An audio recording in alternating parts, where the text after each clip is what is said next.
Olá, muito boa tarde. Esta tarde, consagrada ao Senhor. Então, assim estejamos sob a direção do seu Espírito para ouvir e ouvir com bom e reto coração o que Ele sempre tem para nos falar e que nós nem sempre estamos disponíveis a ouvi-lo e ouvi-lo de bom grado e ouvi-lo com interesse de coração, com toda a nossa alma, com todas as nossas forças e entendimento. Então, que Ele nos conceda que sejamos alcançados pela sua misericórdia, pelo seu amor e pela sua grande bondade. E que, então, nós tenhamos ouvidos para ouvir o que Ele tem para nos falar, como já dissemos, aquilo que nós precisamos ouvir. Aquilo que vai ser o alimento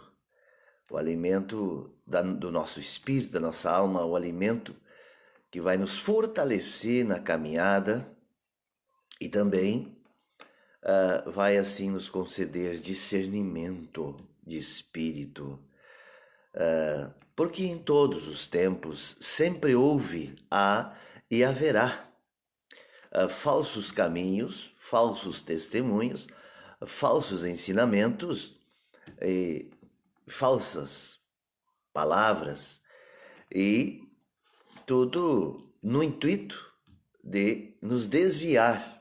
E se nós nos mantivermos firmes, como ele diz, se perseverarmos até o fim, ouvindo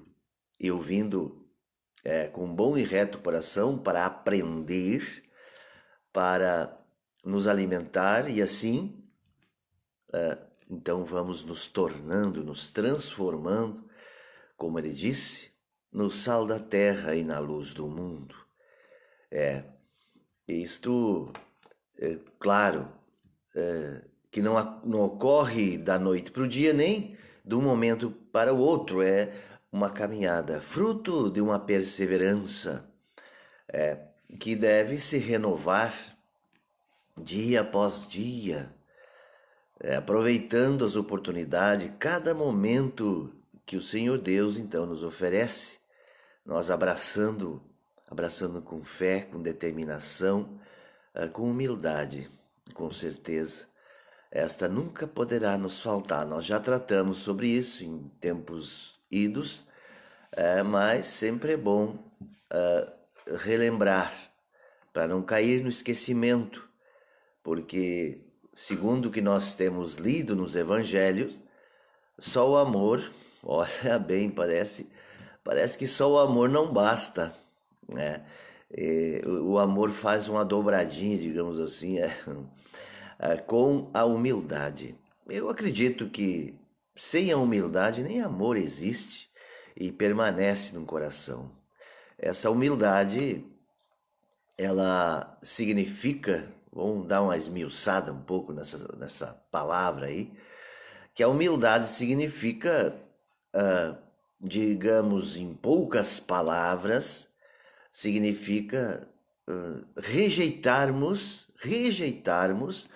as propostas do mundo, que são de sermos então orgulhosos, arrogantes, prepotentes, de sermos fortes, de sermos valentes, de sermos corajosos, de nos sermos prevenidos, vigilantes, no sentido de guardar, possuir, adquirir, isto que o mundo oferece. Humildade é se despir dessas seguranças do mundo. É estarmos, digamos, até mesmo vulneráveis, né? A doença, a morte, porque uma das coisas que as pessoas, então, revestidas das forças do mundo, que as quais elas buscam ardentemente, é justamente para adquirir segurança, estabilidade, se firmarem nesta terra, se sentirem até mesmo donas do mundo, bem enraizadas. Então veja que ele diz: bem-aventurados os pobres de espírito, isto é, estas pessoas que, digamos, para o mundo são vulneráveis, não têm, não estão firmadas nos alicerces deste mundo, mas elas estão assim mesmo, como está dito, buscando pelo pão de cada dia. Pelo pão de cada dia. Isso requer, com certeza, uma atitude de humildade, de simplicidade, não de botar Deus à prova, de tentar a Deus, é diferente. Veja, o que é uma humildade? A pessoa luta, se esforça, dá o seu melhor. E às vezes ela obtém pouco, muito pouco, quase nada. Já falei em outros termos, em outros tempos também, que é algo extremamente humilhante. Um homem, principalmente um homem, que sempre foi jogado sobre seus ombros a responsabilidade de manter o lar, a família, se tem esposa, se tem filhos, enfim, com o seu suor, com suas mãos, com o seu trabalho, honestamente, e às vezes ele não consegue, às vezes muitas, ele não consegue. Então isso é extremamente, digamos, humilhante, mas veja, se a pessoa se mantém na sua humildade, com a consciência de que sempre deu o seu melhor, fez o possível e às vezes até mesmo o impossível, e mesmo assim não foi suficiente. Toda a sua força não foi suficiente. Por quê? Porque muitas portas estão fechadas. Outras portas é uma concorrência a toda prova. Outras é uma frestinha muito estreita, que as pessoas, a maioria, não tem as qualificações exigidas. Então são muitos os fatores que impedem estes homens, vou citar homem no aspecto masculino mesmo, no gênero masculino, então que se vê impedidos, impossibilitados ou extremamente limitados para conseguir o pão de cada dia. E com certeza sempre vem a cobrança. A cobrança, se ele tem, digamos, uma companheira, uma esposa, uma mulher, como queira, e ela é exigente, e ela tem seus caprichos, e ela tem também, claro, suas qualidades, mas enfim, ela cobra, ela exige. E muitas vezes os próprios filhos também, por suas necessidades, até nem cobram, mas ele percebe. E aí ele precisa ter a humildade para não se sentir, como diz lá, muito abatido, e mesmo nesse tiroteio todo, ele perseverar, continuar, permanecer, crendo, acreditando e buscando com todas as suas forças. Então por isso é interessante nós percebermos que só o amor não basta. Parece brincadeira, mas porque muitas pessoas professam este amor e em um dado momento você vê que este amor não serviu, parece que não serviu para nada, ou foi muito pouco, quase nada. Bom, mas é preciso que esse conjunto de elementos caminhem juntos. Por exemplo, diz lá na carta do apóstolo Paulo aos Gálatas dos frutos do Espírito. Então observem que ele coloca, inclusive, um dos primeiros frutos, o amor. O amor, mas é um fruto e é um dom ao mesmo tempo. E esse fruto e esse dom é preciso estar associado a outros e muitos outros. Aí vem ali a paz, a alegria, a bondade, benignidade, a longanimidade, fidelidade, perseverança, domínio próprio. Vai colocando aí que não sejam, obras da carne, você pode ir colocando, que são ditos frutos do Espírito, que são necessários para lutar, perseverar, para vencer. Aí são chamados estes, então, de os vencedores, os valentes, segundo o livro de Apocalipse. Os valentes então que se apossarão, herdarão o reino dos céus. E aí ele faz, claro, tem os valentes e tem os covardes. Aí ele diz lá, os covardes, os mentirosos.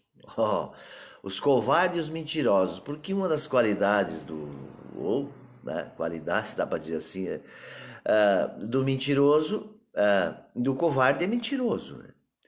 Impostor, falso, hipócrita e assim por diante. Aí tem uma série também de adjetivos que vai se encaixar neste grupo. Mas nós, como temos falado, buscamos ardentemente, com todas as nossas forças, o caminho da verdade. Caminho da verdade, da vida. O caminho, então, que é o próprio Cristo Jesus, pois assim ele se identificou. O caminho, a verdade e a vida. Mas, veja, nós caminhamos num mundo onde impera, onde domina a mentira, a falsidade, onde dominam, então, os impostores, os lobos, mercenários e até mesmo os cabritos. Pois que os cabritos, eles servem de alimento para os lobos. Mas as ovelhas também servem. As ovelhas que não são de Cristo. As ovelhas que são de Cristo, elas podem ficar muito, digamos, até mesmo abatidas, arranhadas, mordidas, torturadas e atormentadas, mas nunca servirão de alimento para o lobo. Nunca servirão de alimento. Podem ser imortas pelo lobo, mas não irão alimentar o lobo, porque o Senhor Deus não irá permitir. Mas no tempo dos primeiros cristãos, havia lá aqueles que foram lançados às feras, aos tigres, aos leões, e sei lá que outros bichos mais, e que eles foram sim devorados. As suas carnes foram dilaceradas e alimentado aqueles tigres famintos, aqueles leões famintos, hienas, sei lá que mais bichos eles tinham lá, naquele Coliseu e outros pontos, quem sabe, Não, o que é servir de alimento? Servir de alimento é a pessoa, então, ela defender a causa destes, ela servir de instrumentos para estes. Isto é servir de alimento para o lobo, e ser atingido pelo veneno da víbora e ser atingido pelo veneno do escorpião. Pois que ele disse, vocês irão para o meio de cobras e escorpiões, mas nenhum dano sofrereis. O efeito destes animais peçonhentos, esse veneno nada fará sobre a tua vida, viu? E os lobos tampouco. Os lobos não poderão se alimentar da tua carne. O que é? Tu não servirá de instrumentos para ele, para a promoção deles, para o crescimento deles, para a glória deles. Não. Vocês serão até mortos por eles. Poderão ser mortos, como foram, Mas resistindo e testemunhando o amor incondicional a Cristo Jesus. A ele a honra e a glória, o domínio, o poder e a majestade. Dá para entender? Dá para perceber a diferença? Não sei se consigo me fazer entender assim com poucas palavras, mas é bem isto. Não ser alimento de urubu, dos corvos. Urubu e corvo é diferente, Para nós aqui é mesmo meio que é parecido, mas o corvo é entendido outro, vamos dizer assim, designa outro animalzinho lá, ave, de rapina. Mas enfim, estou dizendo que então as nossas carnes poderão até servir de alimento, mas nunca é entregue, nunca é doada, nunca é ofertada a estes seres. Não, não estamos a serviço da morte e a serviço da mentira, do mal e do engano. Cristo Jesus nos separou para estarmos a serviço da verdade e aí sim sermos alimento daqueles que buscam pela verdade, que são da verdade e que se esforçam para permanecer na verdade. Mas ele disse que o ladrão veio para matar, roubar e destruir. O ladrão, quem são os ladrões? São justamente estes que aderiram à mentira, se entregaram a seu pai, ao seu pai, que é o pai da mentira, Satanás, né? Lúcifer, e assim por diante. Então veja que ele diz: eu o separei, eu o separei, e vocês ficaram limpos pela palavra que vos tenho dito, vocês creram, e aí então vocês agora são intragáveis por essas feras, por esses animais, por esses, então, predadores de plantão. Não servirão de alimento para eles, não servirão.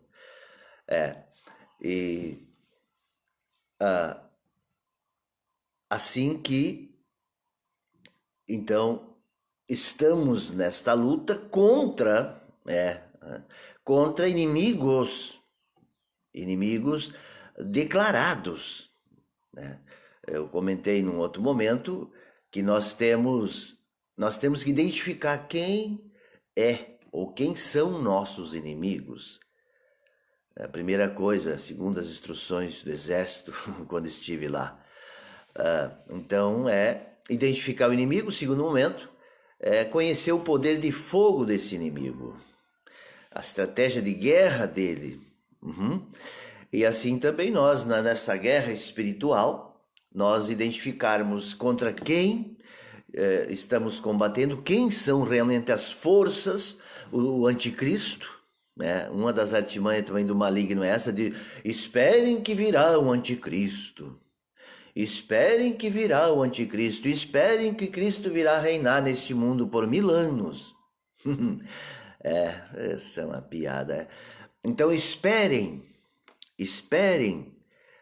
Não, na verdade, veja, desde a primeira carta do apóstolo João, o Pedro, o apóstolo Paulo, o apóstolo, os que escreveram, e o próprio Cristo já disse, né? Virão anticristo e dirão: aqui ele, eis aqui, venham todos, corram cá.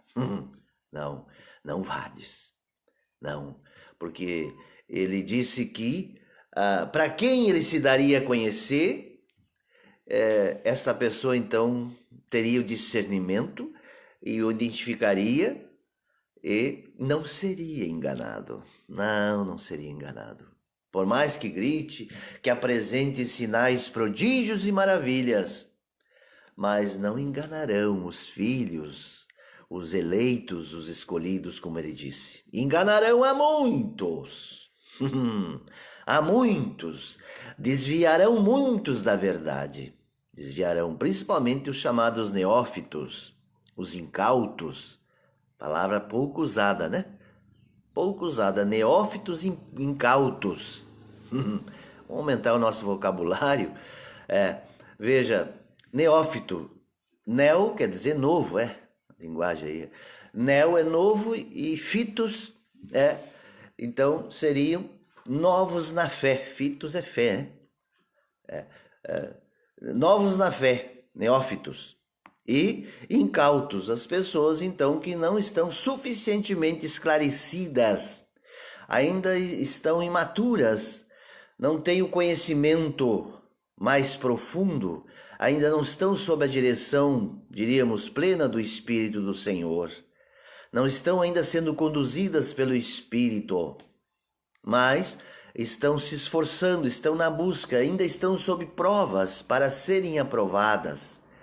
E aí, como filhotes de passarinho, como filhotes de gnu, como filhotes de qualquer animal, como seres humanos, criança, que enquanto bebê, enquanto recém-nascidos, e assim por uma série de alguns anos, permanecem indefesos, permanece nessa idade assim tenra, por isso também é incapaz de se defenderem por si sós.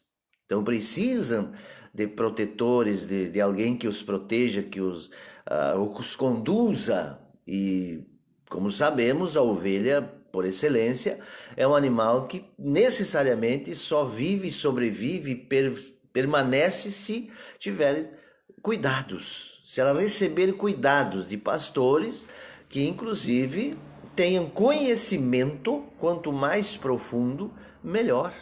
Estará garantido a saúde do rebanho e uma perda bem pequena, diminuta no seu rebanho, nas ovelhas recém-nascidas e assim por diante. Isso exige habilidade e conhecimento do pastor. Assim também é quando uma sociedade se organiza de forma, então, na educação e na saúde, que diminui drasticamente a mortalidade infantil e também a mortalidade de adultos, que muitos até nem conseguem chegar, então, a idade, a serem idosos, então. Aí tem uma série de coisas que teria que ser ventilada, mas vamos deixar por enquanto assim.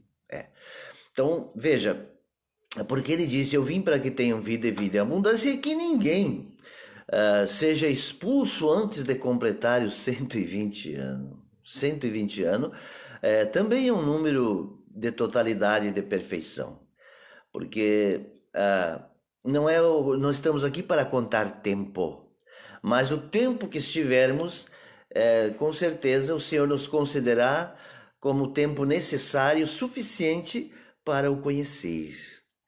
Por isso tá dito assim, olha, busca o Senhor enquanto ele se deixa encontrar. Não adianta esperar muito tempo. Quando ele chamou, te lança de todo o seu coração e dê ouvidos à sua palavra. Porque os teus 120 anos pode ser que sejam 10, 15, 20, 30, 50, 60. O teu 120 anos. Não caia nessa. Longevidade não significa propriamente contagens de anos. Porque vamos citar o exemplo, Cristo Jesus, segundo o que sabemos aí, né? É um consenso que ele tenha sido morto em torno de 33 anos. E ele disse, está consumado. Ele viveu os 120 dele. Enquanto que outros viveram 120, 130, 140, mas não puderam dizer está consumado. Isto é, não completaram a sua carreira. O apóstolo Paulo foi outro. Ele morreu possivelmente com 60, 70 e poucos anos, 60 e poucos anos. Mais provável, pelo ano 67, ele foi então decapitado, 67, né? Depois de Cristo. Calcula-se que ele tenha nascido, encontrado Cristo Jesus uns 8 anos depois da morte de Cristo, por ali. Mas ele é meio contemporâneo a Cristo Jesus. O Pedro parece que tinha uns 10 anos mais velho que Jesus. Bom, não estou aqui para discutir idade, mas para dizer que também o apóstolo Paulo não atingiu então os 120 anos dessa contagem cronológica humana. Mas, segundo a sua atividade como pregador, como discípulo de Cristo, ele disse, completei a carreira, combati o bom combate e guardei a fé. Então, digamos assim, não precisava viver mais. Tanto que ele já disse, parece que estava até preparado antes disso. Porque ele falou, para mim, viver é Cristo e morrer é lucro. Não sou eu mais quem vive, mas Cristo vive em mim. Ali nesse livro de Filipenses, ali está escrito isso, primeiro capítulo. Não sou eu mais quem vivo, mas Cristo é quem vive em mim. Esta é a meta que atingir. Isso não é pela contagem de anos. Não é pela cronologia humana. Não, esta contagem é do Espírito. Por isso que eu tenho dito e tenho resistido as pessoas que são batizadas, estão buscando ser discípulos de Cristo. Eu discordo que haja comemoração de aniversário. Eu discordo. Tu se batizou, sim, e está buscando viver o teu batismo, quer dar sentido e razão ao teu batismo, isto é, a morte da velha natureza para dar a vida no espírito, então não tem por que estar celebrando o homem velho. Não. Agora veja, enquanto não há isto, fizemos, não tem problema. Eu não sou contra comemorar aniversário de criança ou de pessoas que estão nas lutas da vida fora aí, que não tiveram tempo ainda, enfim. Não chegou o tempo dessa pessoa de viver esta fé, assumir essa responsabilidade espiritual, digamos. Eu creio que haverá um momento que todos irão amadurecer, principalmente esse grupo que tem buscado com as forças, poucas, bastante, uns mais, outros menos, acredito que cheguem a esse entendimento quanto antes, porque é conflitante, sabe? Mas foi um aniversário, não vou fazer nenhuma festinha, nem nada. A carne é terrível, ela puxa, né? Comer um bolinho, assar uma carninha, tomar um refrigerante, ou o que seja, alguma bebida de álcool. Não! Os religiosos falam disso para eles e sai se benzendo. Ei, Jesus! Quando a pessoa não se liberta, gente, de fato chega a mentir dizendo que Jesus não transformou água em vinho, em suco de uva. Piada grossa. Mas isso aí é para enganar os incautos, os neófitos, entendeu? Então Jesus, eu já falei isso, né? Nem vou me tornar muito repetitivo, mais que já sou. Mas veja que, então, sobre essa comemoração, quem é batizado verdadeiramente e está buscando assumir o seu batismo, não tem por que comemorar essa idade cronológica aí. Eu nasci, por exemplo, nasci em 56. Lá em fevereiro eu vou fazer 65. 65. Não, eu tenho que contar a data que eu então conheci a Cristo Jesus e a partir dali passei a viver esta vida dita, ensinada por Ele, com erros e acertos, com quedas, com seu erguimento, enfim, mas é dali, dos anos 80 para cá, 81 mais diretamente, 81, 82 e assim foi vindo, como disse, com erros e acertos, tombos e cambalhotas, mas graças a Deus estamos aqui para a honra, para a glória de Cristo Jesus, nosso Senhor, na humildade sempre, nos esforçando para, então, sermos o que Ele pediu para sermos, o sal da terra, a luz do mundo, e para sermos esta rocha e não massa de manobra, e não permanecermos aí para alimentar o dragão, o crocodilo, essas serpentes peçonhentas como queiram, misericórdia. Então veja que estas pessoas devem sim buscar pela maturidade espiritual para passar a contar o tempo que eu realmente assumi esta vida de fé. Eu assumi a vida de fé, é isso que conta, nem é batismo. E batismo muitas vezes é um banho, Agora, é brincadeira. Mostrar lá um padre batizando uma criança com uma pistola d'água. Jesus. Com a pistola d'água. O batismo, na verdade, ele acontece no coração, não é com sinais externos. O sinal externo é para os outros verem, mas o que Deus vê, o batismo realmente que interessa para o Senhor Deus e para o, digamos, o penitente, que interessa para o ser que está sendo batizado, é este batismo no Espírito que ele disse. O batismo, sereis batizados no Espírito Santo. Então este batismo sim que interessa, não aquela emoção lá dentro da igreja também. O batismo no Espírito Santo é quando a pessoa então é investida desta autoridade e ele assume e aceita a responsabilidade. A partir dali não vive mais para ele. A partir dali não vive mais para ele. Isso é o batismo no Espírito Santo. Ele disse João Batista, eu batizo vocês com água, mas virá outro que vai batizar você no Espírito Santo. Aí o pessoal pensa que aquele momento lá de Atos dos Apóstolos, que eles receberam aquela língua de fogo, até pode ser um símbolo. Mas na verdade até ali eles não tinham ainda recebido, incrível que pareça. Por quê? Porque lá um dado momento, em João 20, o Pedro disse, eu vou pescar.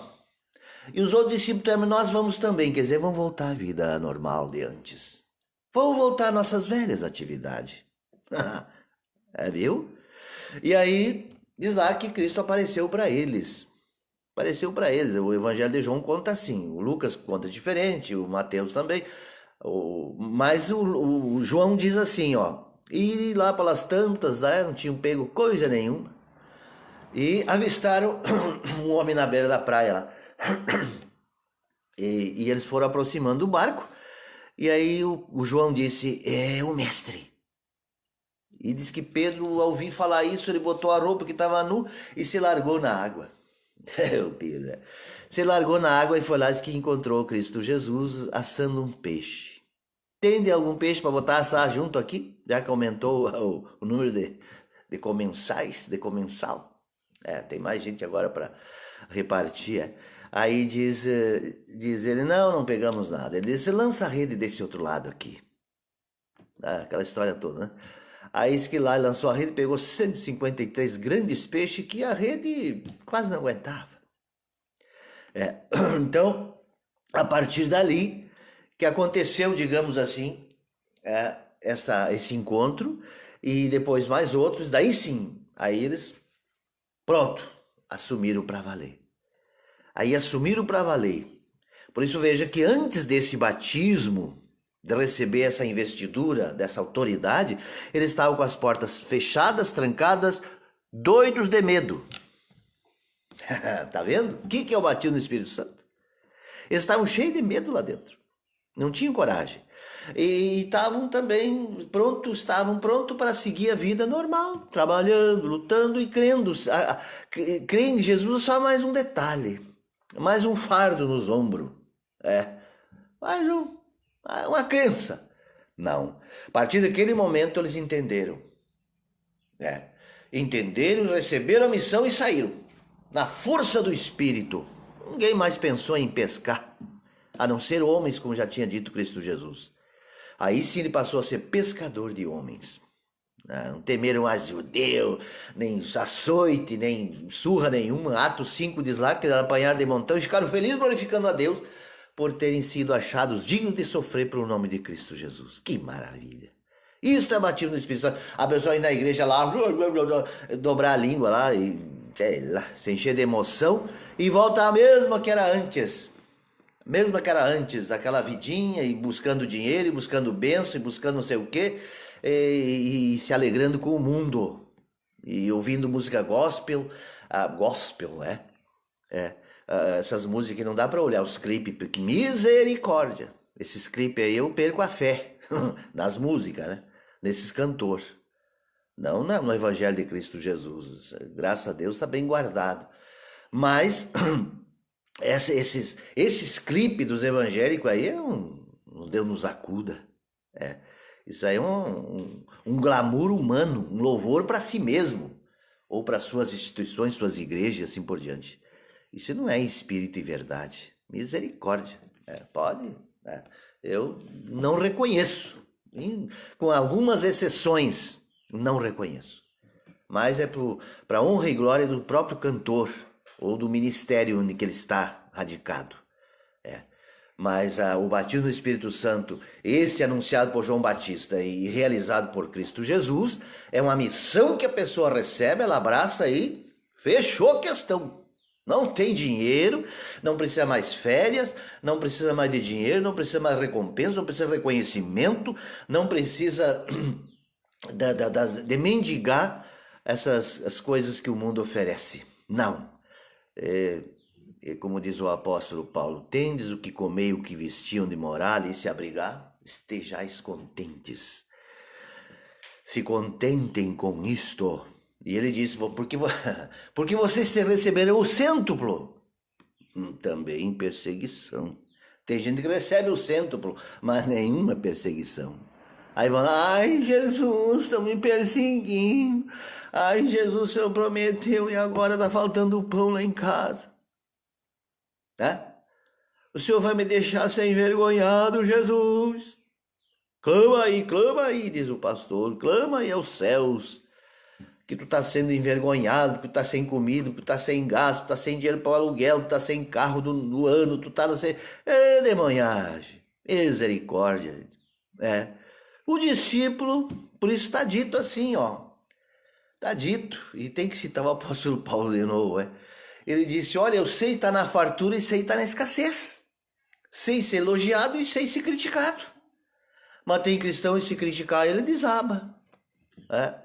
Se ele receber uma palavra meio forte, ele já fica, ai, eu vou desistir, vou sair desse ministério, eu vou para outro. É mesmo, você é bobo, fulano, que tá aí sendo humilhado por ser pastor. Tem que lamber, adular, para não perder as ovelhas. Mas sai, para da onde que Cristo Jesus fez isso? Vocês querem ir? Tipo assim, ó, a porta está aberta. Pode ir. O que ele ouviu de resposta? A quem nós iremos, Senhor? Só tu tens palavra de vida eterna. Enquanto o evangelho não for para essa pessoa, isto não adianta. Ela fica no ministério onde ela está. Lá ela é bem conhecida, lá tem direito a louvar, e é aplaudida, e é reconhecida, e ela está de acordo com o mundão todo. É uma beleza, uma maravilha. Aí dá glória a Deus, anda sorrindo à toa, é? Não. Nós, ao sermos batizados pelo Espírito de Deus, vem sobre os nossos ombros com certeza a responsabilidade e não falamos mais por nós mesmos. Não, ele disse, não serão vocês a falar, mas o Espírito falará na vossa boca. E não temais, não se preocupe nem tenham medo dos homens. Isso está escrito lá já desde de Jeremias. Se tu tiver medo deles, eu vou te deixar com medo mesmo, diz ele. Eu vou fazer tu ter medo deles. Agora, se tu não tiver medo deles, eles não poderão te resistir. Não haverá quem possa te resistir, diz ele. Não. Ninguém pôde resistir a Cristo. Por isso eles resolveram matar ele. Porque não conseguiram cooptar ele. Não conseguiram trazer para o meio deles. Não conseguiram comprar ele. E não conseguiram dominar ele de jeito nenhum. Então o que eles fizeram? Tem que eliminar. Tem que eliminar. E usaram todo o poderio e a força da época. O exército romano. Tem porquê, entendeu? Tiveram que usar o exército romano com todo o sinédrio. Desmancharam a lei deles mesmo. Pisaram por cima da própria lei que eles tinham lá. E fizeram tudo do seu jeito porque não aguentavam mais ele.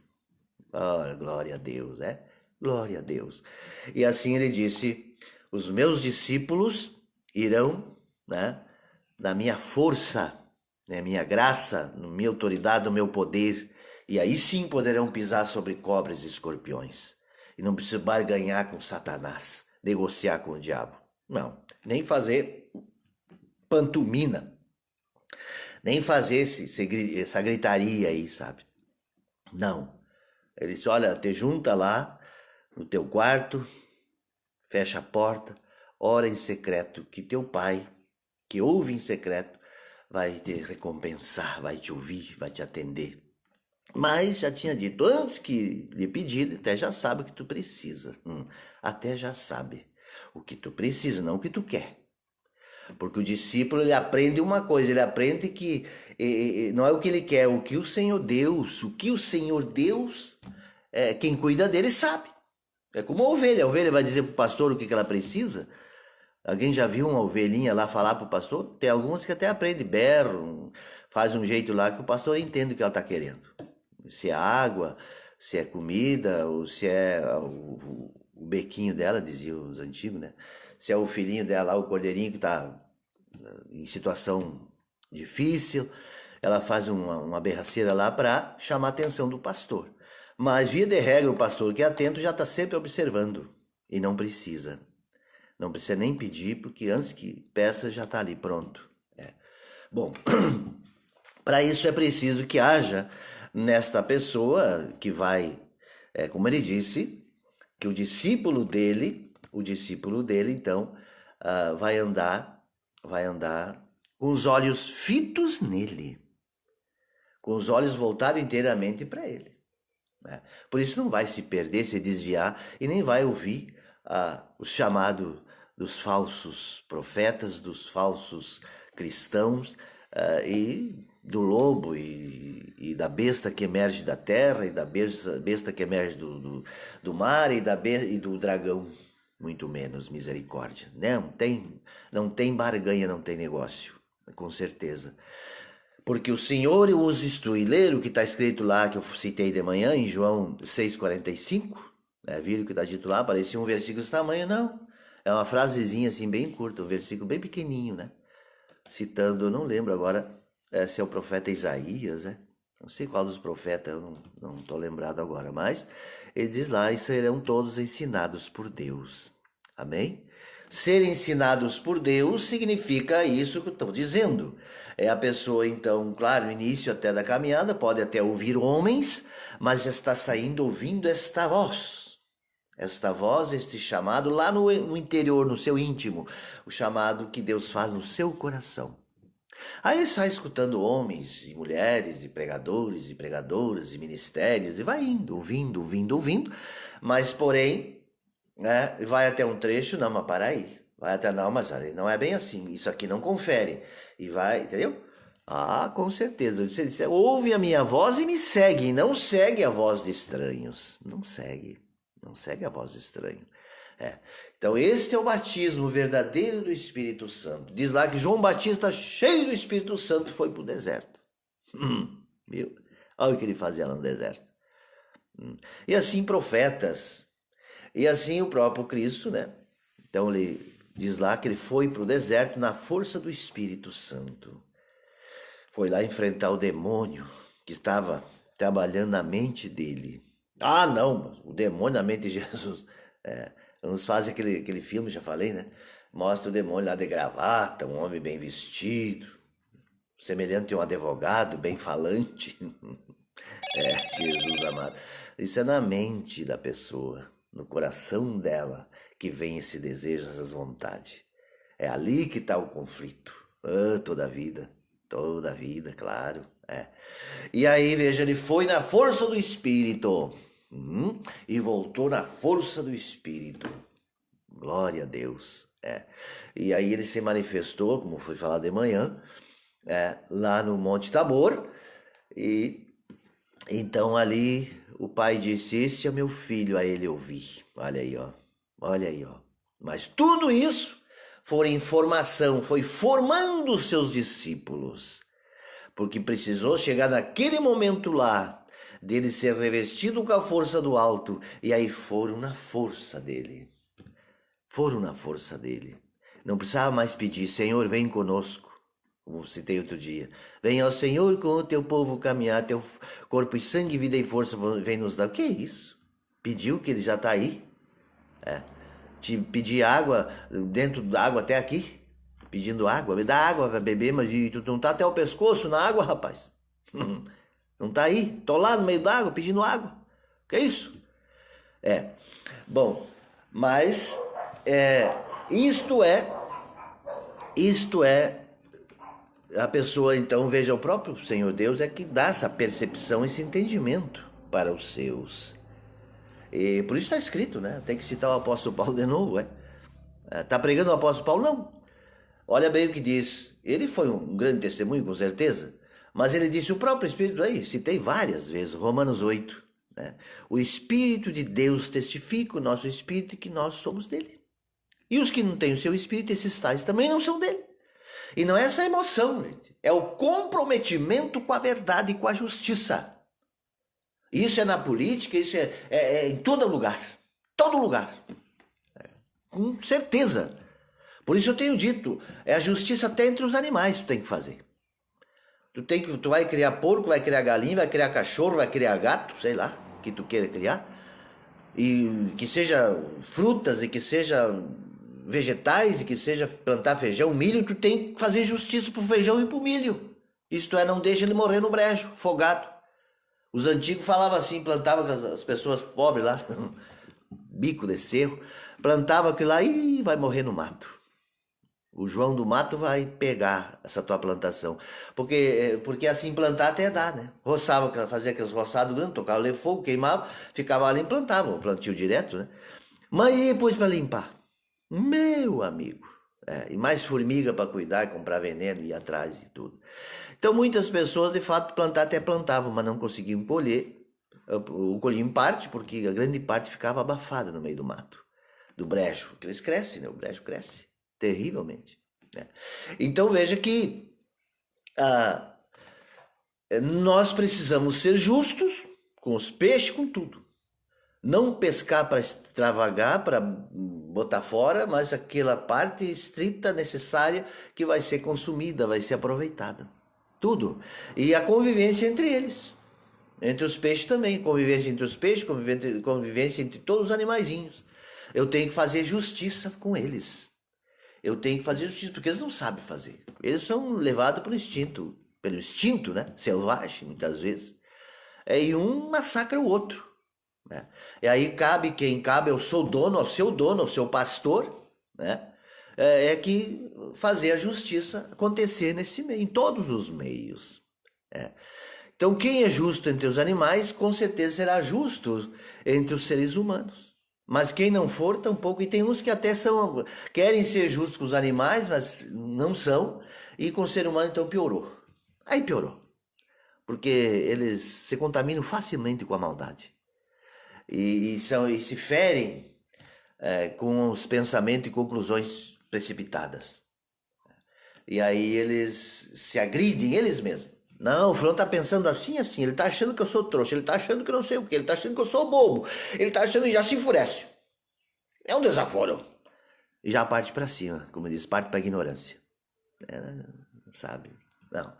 Por isso que tá dito que o Espírito de Deus é que dá a temperança. Todas as coisas.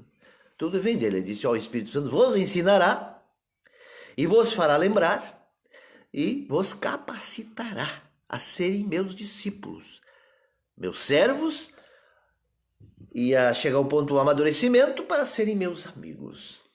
Amigos. E claro, servos de Cristo, amigos de Cristo, inimigos do mundo.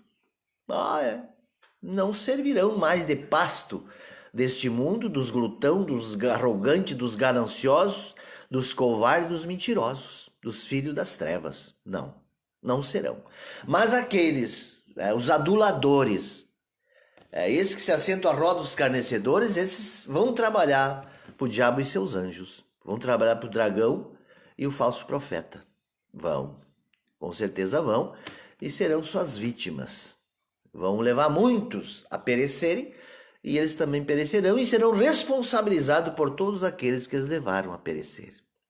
Como disse lá, como está escrito, pedirei contas do sangue deles, como ele pediu para Caim, conta do sangue de Abel. Bom, então veja que nós temos essa grande missão, glória a Deus, por isso devemos nos alegrar, e isso deve ser suficiente. Suficiente? Suficiente? É demais para minhas forças. Claro que é demais para nossas forças. Impossível de levar esse fardo, o jugo de Cristo, se não for pela força do Espírito. Não vai. Mas não vai mesmo. Não vai. É um tempo, 2 tempos, não chega a 3 tempos, que é o número da perfeição, né? Não vai. É só por Espírito dele. É só por Espírito dele. Senão não vai. Por isso ele diz, vinde a mim, vós estáis cansados e sobrecarregados. Isto é, você não aguenta mais esse fardo, você está nojado desse fardo desse mundo, então venha, pegue o meu, que é leve e suave, e esse fardo ele disse que vai ser carregado, e ele disse, eu estarei convosco todos os dias, não vos deixarei órfãos. Tá vendo?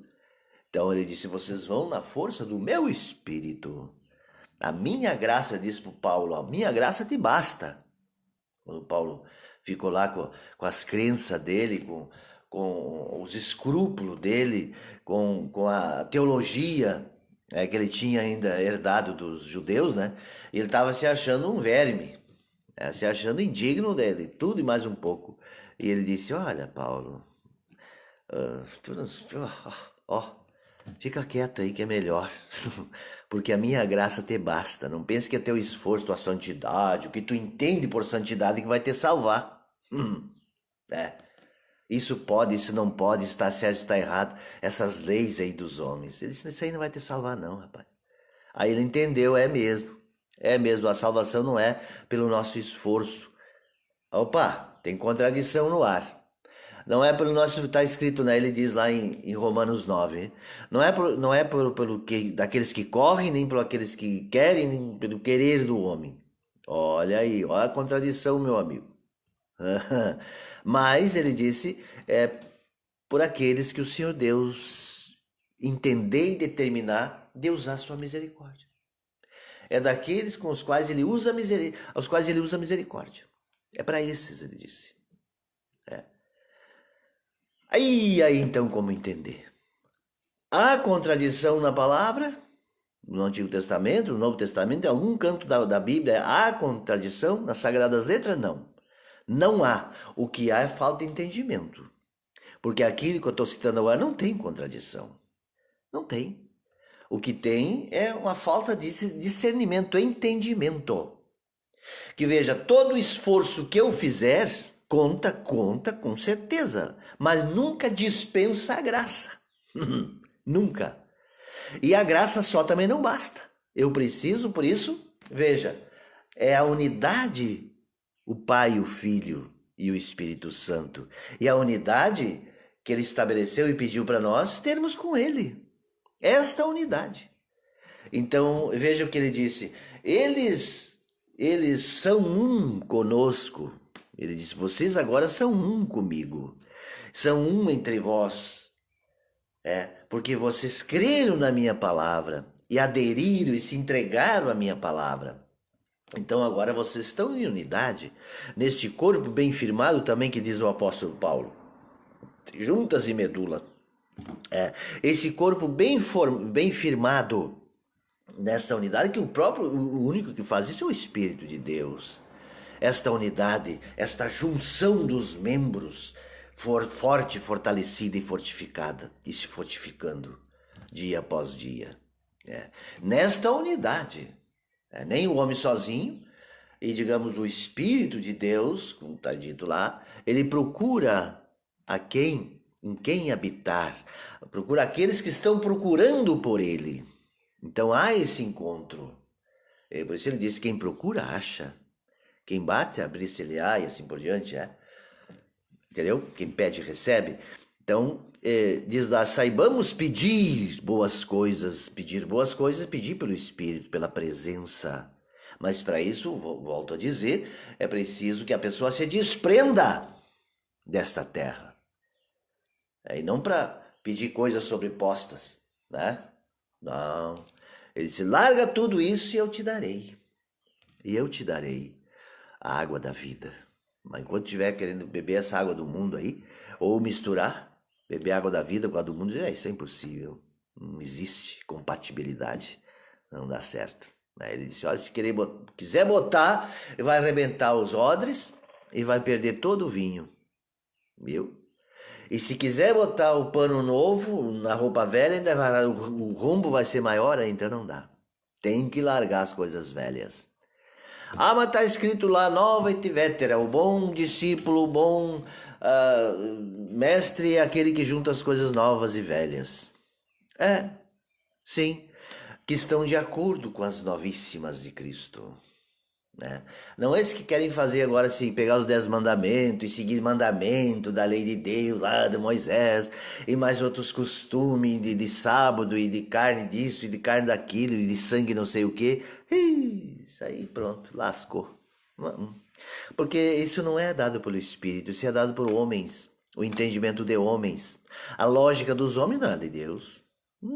O profeta Isaías já disse, meus pensamentos não são os vossos. Não são. E do jeito que vocês estão pensando, nunca será. Porque resiste ao Espírito. Resiste ao Espírito de Deus pela religiosidade, pelos rituais e pelas investiduras que receberam dos homens. Aí resiste a Deus. Os homens oferecem. Nós temos a imposição das nossas mãos. Tu recebe autoridade. E tu recebe um lugar ao sol. E tu recebe poder entre os homens. Mas não é de Deus. Não. Poder conferido pelos homens tem bastante, é o que mais tem, aliás.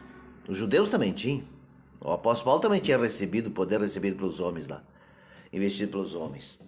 Aí, ó, ele jogou tudo fora. Jogou tudo fora. Porque não tem comparação, claro que não tem. É o tesouro, o verdadeiro. É o ouro puro refinado, que ele já fala do Antigo Testamento. É a água viva. Não tem comparativo nessa terra. Glória a Deus, amém? Então pensemos sobre isso, enfim, e meditemos nessas palavras que nos foi fornecida nessa tarde. E que o Senhor Deus, então, nos conceda a graça de perseverarmos e de, então, aguardarmos cada vez com mais sede dele, do conhecimento e da sua presença, até que haja, então, esta unidade estabelecida por ele e confirmada por ele. Esta ligação na terra que se realiza também no céu. Amém? E aí, como está dito, nada vai nos separar do amor de Cristo. Se não é só um refrão, umas palavrinhas bonitas que até fazem cânticos aí, tudo mais. O que vai nos separar? E vai lá esse embalo, nada nos separar do amor de... Eu não estou fazendo nem a letra certa, eu sei, tô misericórdia. Mas para dizer que o pessoal se ilude com essas palavras e desvirtua totalmente. Só não haverá separação do amor de Cristo quando a pessoa, então, repito, for revestida da força do alto, porque até que não tinham sido, o Pedro estava lá com medo negando Jesus. Apenas depois de 3 anos andar com ele. E outros mais também. Aí quando sim receberam o Espírito do Senhor, a força do alto, aí pronto. Aí realmente nada os separou do amor de Cristo.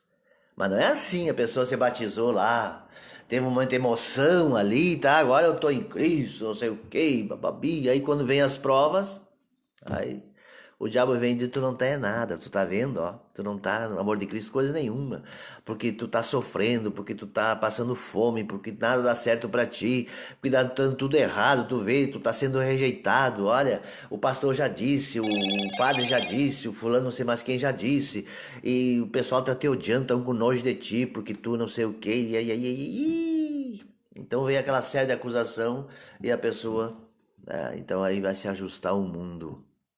Ela vai fazer a vontade dos homens e abandona a vontade de Deus. As provas, elas ninguém... Veja, o Senhor Deus é que faz as provas. Não é como eu quero, como eu peço. É Ele que apresenta. Leia Apocalipse, né? Ele já está sendo provado. Os primeiros capítulos, capítulo 2, capítulo 3, né? Fala disso, né? Aos anjos da igreja aqui e ali, né? Aos pastores, né? Que já estavam se desviando, né? Isso, ó, tu tá recebendo aprovação aqui, tá recebendo provação. Coloquei a prova, diz ele. E ele diz lá também que tu colocaste à prova os nicolaítas. Colocaste à prova alguns judeus e percebeste que eles não são, eles são falsos. Alguns apóstolos que não são falsos. Olha aí, eu. Então, Deus sim prova os seus com certeza, com certeza. E os humildes, aqueles que perseverarem, suportarem essas provas, certamente, então serão aprovados e revestidos com a força do alto. Amém? Glória a Deus.